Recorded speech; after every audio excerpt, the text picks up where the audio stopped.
Are your kitchen and bathroom way overdue for a remodel? Well, I got the guy for you. Call John Sellers at First Response Contracting, 484-256-7136. Both residential and commercial services, and he's licensed and insured. Call him at 484-256-7136. First Response Contracting. Hello, this is Brad Weisman. You're listening to Real Estate and You. We are back in the studio here on a Thursday, a little bit after 1 o'clock. You know, sometimes we're a little late, but that's okay. And we have an awesome guest here in the studio. It's Erin Gantz from the Greater Reading Chamber Alliance. She's a Senior Director of Economic Development, and I am looking forward to talking to her. She was going to come in last week, and there was a little bit of a sickness that ran through the house, and but she's back. She's healthy. She looks good. Everything is good, right? Yep, all good. Thanks for being here, Erin. I appreciate it. Thanks for having me. I'm looking forward to chatting. Yes, this is awesome. So the reason I brought you in, you're probably like, yeah, what is the reason you brought me in? The reason I brought you in is because I wanted to talk about, on a chamber level, what's going on with the housing shortage and talk to you about that, because I know that everybody in the county is very aware that we have a housing shortage. In fact, it's a nationwide thing. And I'm sure you guys probably talk about this on a national level with the chambers, I would think, right? Yep. So tell me what you guys know about it on a chamber level, and what you guys are thinking about and what you're doing to help out, or to just be aware of it.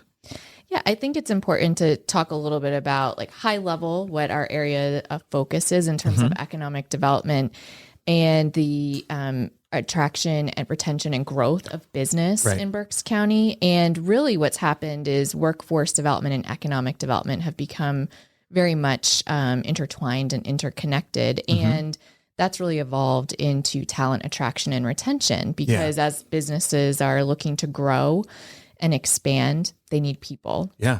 Very important. Yes. And we don't have all robots yet, so we're not quite there at that level. Thank goodness. And people need somewhere to live. Yeah. And so that's kind of the interconnectivity there. And so we have established a talent attraction retention platform called Meet Greater Reading to showcase, kind of what's next and best in our community. Both from a business perspective and living, working, playing, and learning here in Berks County. But as we've been doing that, housing has continued to really tighten, and we've seen that, like you said, nationally and locally. So I've been really pleased to be part of the county's economic development strategy planning on their advisory committee. And that's getting ready to be released to the public, I believe, at the end of this month or early July. And housing is identified as a priority. Yeah. It's not so much has been talked about around affordable housing, workforce housing, that it's, kind of called now. But there's also, because people can't, there's also like that higher end housing shortage. It's all levels. Yes. It's really all levels. Really is. I mean, this is not a class warfare situation. This is basically, it starts all the way at the bottom of our housing and all the way to the top. Right. It's just a shortage. Absolutely. And we were talking before we went live about even rentals. Like, we just never thought of it. The fact that right now realtors are so pro rental. I mean, we used to just be pro ownership. Yeah. We're pro rental too, and it's only because we realize this is an issue for all housing. So I think. And when did you realize that this was starting to become an issue? Were the businesses coming to you and saying, "Hey, you know what? We would hire another 20 more people, but they have nowhere to go, or we're having a hard time getting people in from other areas." Yeah, I think this was identified pre-pandemic, pre-2020, It was a challenge, especially if we had kind of mid-management, upper management folks looking for housing and they couldn't find it. Yeah. And so I don't want to say trickle down, but there's a trickle down effect. It's not just, like I said, that higher end housing. And so we were hearing it, but it really became like a loud screech. Oh yeah. All of a sudden it's like, boom, it's here. And we were just talking about that too. It's like, problems actually happen slowly, but then they happen quickly. Yeah. And it was something I just read recently in a book, and I thought that was kind of funny. It's a weird phrase, but it's so true. A lot of times we kind of see it coming. It's in the background and you're like, that's never going to become a problem. And then all of a sudden it's there. It's right in front of your face. And it's kind of what happened to realtors. I mean, we see it coming, or saw it coming in real time. Yeah. As much as I track, how many houses on the market, I didn't always do that. Sure. I only did it You didn't because it have became an issue. Yeah. Then you're like, okay, now my attention is on this. And I spread the word on Facebook and everywhere else. But so who all is involved in knowing that this is an issue, and what can we do? Are there any ideas yet? Well, I think there's been a couple of different challenges identified and opportunities. And so certainly starting perhaps from a policy perspective and because of the way Pennsylvania's, the municipal governments work, also working with municipalities to consider zoning and planning changes to allow for additional housing. And I think we've always had this maybe challenge where the school districts aren't super interested in new housing because that means perhaps more students in the school district. And I think we're all parties are coming to terms with that. That we need. It's just like down in Florida, and a lot of different places. I think sometimes we lack some growth planning. I think sometimes we use land sometimes in a way that maybe you could get more out of it than just one house per acre or one house per 2 acres. And I know everybody wants to have their slice of the pie, and there's definitely reasons that people want to be on large pieces of land, but the land, I think, sometimes can be used a little bit smarter. Right. And have some denser housing opportunities. Mixed available. use also. We talk about that a lot. There's a lot of areas here in Wyomissing that maybe some of those townhouse communities, if it was thought about, obviously hindsight 2020, that you could have put in, is that a word? You could have put, I don't think it is. We'll just forget about that. You could have put, businesses on the bottom, housing on top, bar on bottom, housing on top, restaurants. And I think it's growing up instead of just out. Yes. And I think we, over the last decade, have seen that's the trend where successful redevelopment projects are those mixed use models. And you can speak to this a little bit more, but I think what people are looking for has also changed and evolved. And that could have been happening before the pandemic, but perhaps the pandemic pushed that even further. Yeah. And so how do you, as a community, continue to meet those changing needs and demands? I think that's also important to take into consideration. So lots of people are talking about this, have identified it as an issue. That's what it takes, yes. And I think the other thing is Berks County, I think we can all appreciate the beauty of our community. Yeah. The rolling hills, you look around and there's like a lot of land. Absolutely. But we also have the highest percentage of preserved ag land. I talk about this a lot. So I think it's also, which is good, it's reconciling that. Yes. Preservation of character and a very important industry that literally feeds us. But also looking towards growth in the future and what does that look like? So although there might be land out there, it's not necessarily houses cannot be built there. And it's funny that you bring that up. I just thought of this now. I was involved in new construction with Greth Homes back in anywhere from 1998 on up to 2005 when the thing just went crazy. And that's when the preservation was happening. And what happened is I think it was a knee-jerk reaction that there were a lot of people on a state level and also a Berks County level that were in conservation saying, oh my gosh, we're not going to have anything left. We're all the farmland's going away. And, and I was a pilot back then and I used to get around and fly around the county. I'd be like, no, we have plenty of land. Like it's just that the land, the roads are where you see things.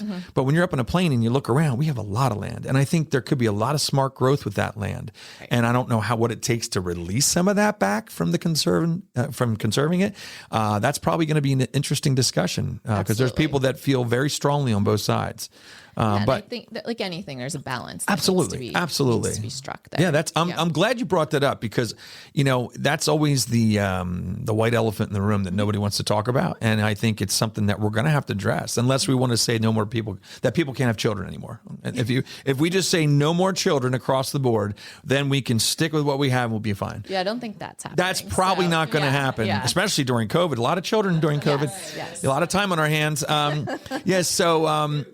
What'd you say? I did too. You did? Good for you, buddy. Good for you. He was busy. So let's go back. What about taking old and making it new, like in the city of Reading? Is there any talk about taking certain blocks and taking some of these buildings that are definitely showing their age and could be revitalized? Well, and I think what we were just talking about briefly, that mixed use. Yeah, the mixed use. Yeah. And that's definitely makes sense for urban areas such as the city, West Reading, why I'm missing these older, where there is no more land to build on. It's just redeveloping, building up, whatever that looks like, that reuse. And I do think that there's a lot of opportunity in the city of Reading, and the city knows that as well. Yeah.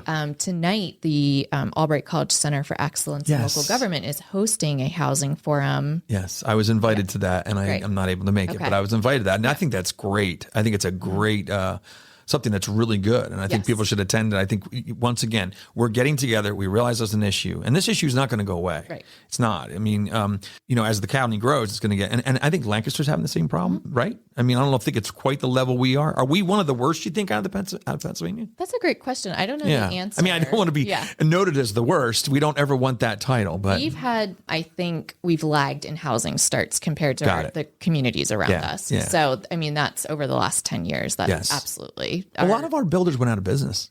That was another big problem. I mean, I know, because I was in that business, and there are a lot of them are gun shy. I mean, a lot of people lost their livelihoods during that downturn, and I know several builders myself that went belly up or lost everything and went back to the bank.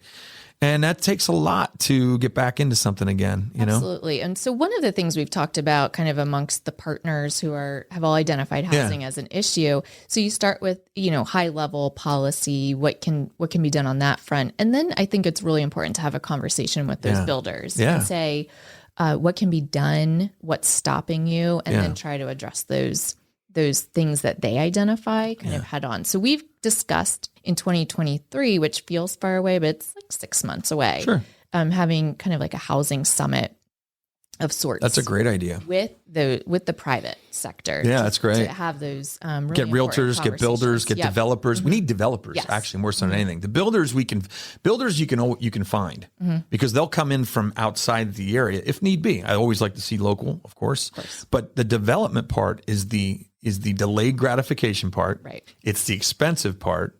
And there's a lot of risk. Yeah. A lot of risk involved, because you could spend 2 years, just because I'm on the planning commission, you could spend 2 years working on a plan, and they go, oh, guess what? There's no more sewer now. Right. When you started, we had sewer. The capacity. But the capacity for the sewer now is gone. Or there's no more EDUs. You have no more water capacity. So you spent 2 years, all these attorneys' fees and all these engineering fees, and you get to that point, and now you got to halt. And I know for a fact that one of them that happened like that. And it's nobody's fault. It just happened. Right. But now you got to wait until the capacity comes back. So there's just so much that goes into it. Right. Absolutely. And just thinking about, on the economic development side of things, we always say that, maybe the best incentive is time, because time is money. And that's what you were just describing, and streamlining the permitting process, not in a way that would take away any of the steps, but things could be done in parallel. And not only would we, see things come to fruition in a sooner way, but it might entice those developers that we and that's we what want. It takes. Yeah. It takes getting rid of either time, money, or risk factor. Right. You got to limit those three things in order for somebody to go, wow, this is a great investment. I want to do this. Because at the end of the day, they have to make a profit. They're not doing it just because they're nice and fun. They're doing it because they want to turn a profit. Exactly. And so that's an interesting. I love the fact that everybody's aware. Yes. That really makes me happy. Is there anything else? We were talking about some other things. Did we cover mostly everything? We still have time. So if we didn't cover everything, I know you have graphs too. I don't know if you want to, if the graphs are going to come into play at any point. Oh, there's a graph. What's that? A graph. So when we're marketing the community, we use all these different data points, rankings, cost of living, the cost of living index you can see on your screen. And those are really important pieces that we then put together in a, digestible way for when we're marketing the community, both to businesses and to people who want to live here, because we think we have a great story to tell about our community. And we know that the cost of living is lower here compared to our surrounding communities. And there is a pretty high percentage of people that commute out of Berks County for their jobs, but they live here. That was more popular years ago. Yeah. We used to be called a bedroom community. Really? Absolutely. Back when I first got in real estate, we were known for living here and working somewhere else. And I'll tell you why. In Chester, Montgomery County, the property taxes were so much higher than in Berks County that people found that it was advantageous to drive 30 to 40 minutes to their job and save $4,000 or $5,000 a year in taxes and get a bigger house. Because really, when you're paying more taxes, all you're doing is taking away from your purchase ability on the size of the house. Right. So now you could have a bigger house, less taxes, and just travel. Absolutely. Travel down there. So that changed because our taxes pretty much came up to where everybody else's were. But we were considered more a bedroom community. And then the issue back then was, how do we get businesses to come here along with being the housing with it together? And we got that part now. Mm-hmm. Absolutely. I mean, I think we're good on that. We just now we got to go the other way. We got to get houses back. Well, and just like the residential market, the commercial and industrial market is really just as tight. So there's absolutely interest in our community for a lot of reasons. Again, the cost of business is lower. Our location is great to access all of these larger markets. Well, I just saw on your graph 100 million people within an overnight drive. Right. That is incredible. It is. That's a quarter of our country. Right. Exactly. We can access a quarter of our country from right here in old Berks County with an overnight drive. And I always say that too. We got New York, Baltimore, Philadelphia, Wilmington, Pittsburgh. Yep. You know, you think about how close we are to the major cities. It's incredible. Yeah, we really are almost like a keystone county within Pennsylvania. And so we have all this pent up demand and interest. And again, there's not a lot of options for commercial and industrial users right now. So it's happening on both sides of real estate. And it's challenging, but it's also interesting, the buildings that have kind of been our go-to, here we're showcasing this, those are gone. And now we're kind of in those older generation, not great, but can still can demand a higher price per square foot. But I mean, very similar to what we're seeing with the housing market. So it's incredible. Yeah. I mean, look, the one of the things too, before we end here, look what happened in West Reading. I mean, in my lifetime, I never thought I would see a place to go to that you could park your car and literally hang out all night, go from restaurant and bar to bar, whatever. And everything's there. Yeah. And you've got now those buildings are all filling up. Yes. I mean, all the old VF buildings, they're beautiful. Yeah. They're filling up, and we have new stuff. We have B2, we have Building 24. I'm just amazed. I think we've done a great job there. So I know we can do this. Yes. I know we have the ideas and the ability to do it. We just got to work on it. That's all. And I think that redevelopment project is probably one of the best showcases in our community. Yep. At this time of an iconic VF campus, now Knitting Mills campus, and really shows what's possible. And the Borough of Wyomissing did an outstanding job in facilitating that process and investment. Because I remember everybody being depressed about VF, the outlets. It was like always depressing. Well, there's no buses coming anymore. There's none of this, none of that. Well, you know what? You can't resist change. Mm-hmm. We lost the outlets because there are outlets now everywhere and every city, every little place you can go, there's outlets. Not factory outlets. Not factory outlets, but they're outlets. That's right. Tanger, I guess, is the big one, around. And so when it's no longer something different, you got to adapt. Yep. And now I think we have done a great job. I'm very proud of West Reading, and I'm proud of the county too. I love being here. So is there anything else you want to end with? Meet Greater Reading. Meet Greater Reading. Get to know that brand, and it's meetgreaterreading.org, and we're on social media. And that's how you guys market the county. Yeah, that's a program of the Greater Reading Chamber Alliance. Excellent. Yeah. Love it. Thanks for all the work you guys do. Thanks for everything. Thanks for coming in here. I appreciate it. I'm glad you're feeling better. Yes, thank you. And I think she's going to be back for a repeat at some point. You're going to have to come back. Yeah, absolutely. Absolutely. So thanks so much, Aaron. I appreciate it. All right. There you go. The Chamber of Commerce. Oh my gosh, that was great. Great information. Oh, man. And tomorrow there's a special edition show coming up. I have the president of Keller Williams that will be live streaming with me at noon. So hopefully you can check that out. That'll be tomorrow. All right. See ya.